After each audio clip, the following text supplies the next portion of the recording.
Could Cedar Point be home to the world's tallest drop on a roller coaster? All signs are pointing to Cedar Point reopening Top Thrill Dragster in some form, and I'm going to share with you a few realistic ways the park can reimagine the 420-foot tall coaster, including one that would instantly make Dragster the best coaster not only at Cedar Point, but possibly the entire world. Welcome to Theme Park Predictions and more, and with Top Thrill Dragster being almost 20 years old, I'd have to think, since the coaster is getting reimagined, Cedar Point could consider replacing all or most of the coaster's 2,800 feet of track, since this would be the most opportune time to do so. And we have seen other parks do this with some older B&Ms, and pretty soon we will see it happen with some other coaster manufacturers, especially with those trains traveling at speeds of 120 miles an hour and dealing with the extreme Lake Erie winters. Which leads me to this question: could Top Thrill Dragster run as is for another 20 plus years? Now the park might opt to only replace the track where the coaster's launch was, since all signs are pointing to the new version of Dragster opening with an LSM launch. But this is something to at least keep in mind.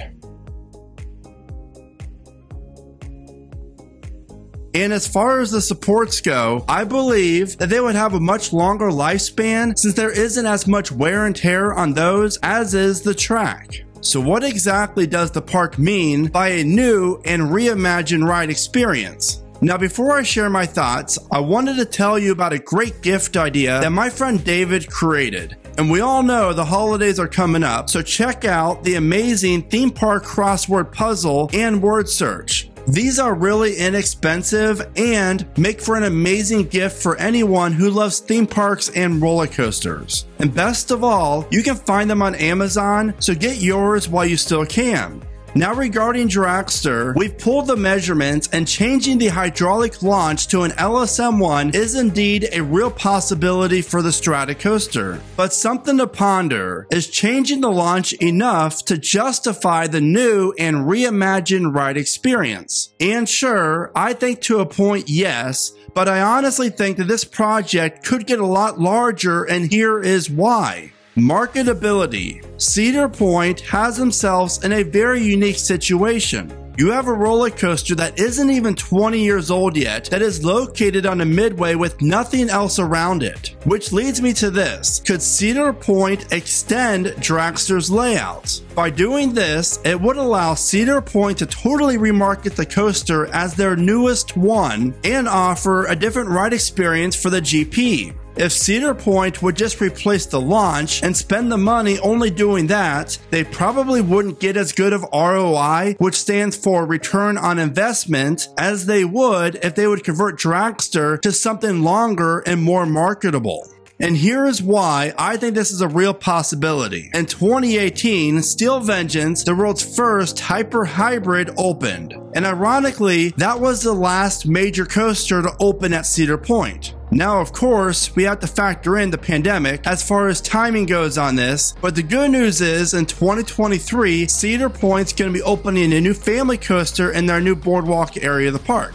So I would have to think that a year or two later, 2024 or 2025, Cedar Point is already planning on spending around $15 to $20 million on their next major coaster. And due to this unique situation, I really do think that Top Thrill Dragster could become the next Phantom's Revenge, and if so, we are looking at the newest potential coaster for Cedar Point. Now, I really don't want to spend a ton of time on what Cedar Point could theme the new coaster to, but I can see Cedar Point adding an aviation or space theme to the new coaster and this area around it. With the unfortunate accident that happened on Dragster, I just think it's a pretty sure thing that we will see the coaster get an all-new look, name, and theme. It's hard to believe that there isn't any flat rides in the area from the Super Himalaya all the way to the Monster. So I do predict there's a real possibility of this area offering a new theme and a flat ride or two. So here are the potential layout ideas that all include the LSM launch that I wanted to bring to the table for you, and each of these would not change the actual footprint of the coaster itself. Instead, I think we could see a new themed area like I just mentioned being built in the area highlighted in pink here. Now obviously the most boring change to Dragster would be keeping the exact same layout, but only changing the launch to LSMs as mentioned earlier. But again, I think this doesn't make as much sense in regards to ROI. However, if this does happen, maybe we could see a bunny hill as a part of the launch to add a new dimension to the coaster. But this could very well be all that they're going to be doing with the actual ride itself. I do think there's a small chance that Cedar Point could add a small speed hill to the end of the coaster. Now obviously this would mean Dragster would practically become a mini clone of Kingda Ka, so I personally do not like that. But maybe instead of a bunny hill, the ending of the new coaster could feature a 0G stall, something to at least think about. Now on to the more fun stuff. One of the biggest questions floating around the internet about Dragster is, could Cedar Point reclaim the height record? And honestly, doing this in a very unique way would be pretty easy. Now, while I would absolutely love for them to add on to the top hat to make the coaster taller than Kingda Ka, which stands at a height of 456 feet, I just don't see how Cedar Point can add 36 plus feet on top of the tower, because it would cost a ton of money, and who knows if the current 20-year-old supports can handle the additional weight. As for my next idea, I've mentioned in past videos, and I've seen a few other people create the concept on No Limits, because honestly it's a fantastic idea. But what if we would see Dragster feature a rolling swing launch that would offer a transfer track so the train in motion will not have to pass through the coaster station? This would allow Cedar Point to do some amazing things. One, allow everyone to get what they really want on the new Dragster, and that of course is a rollback. Then, a backwards vertical spike that could very well become just how Cedar Point breaks the record. Let's say the backward spike reaches 475 feet, and that's all the park technically needs to break the record. Even though the entire train doesn't reach that height, parks really don't care about that stuff as much as we do. This new concept would then allow Dragster to offer a forwards and backwards segments. Now here's a wildcard idea for you about the vertical spike. I saw this on YouTube and it's awesome, and you have to check it out. But what if it was a twisted vertical spike and the train would travel through it backwards, which would pay incredible homage to Wicked Twister? Basically picture Project Dragonspire at Busch Gardens Williamsburg, but only taller, and you travel backwards through the element. As much as I'm in love with this idea, my biggest worry would be capacity. And that leads me to this. What if Cedar Point wanted to transform Dragster into possibly the best coaster in the park and maybe the entire world? And here's how they could do just that. I teamed up with Escape Designs and Elite Coasters to brainstorm some logical ideas around, and we came up with something so insane that you got to see.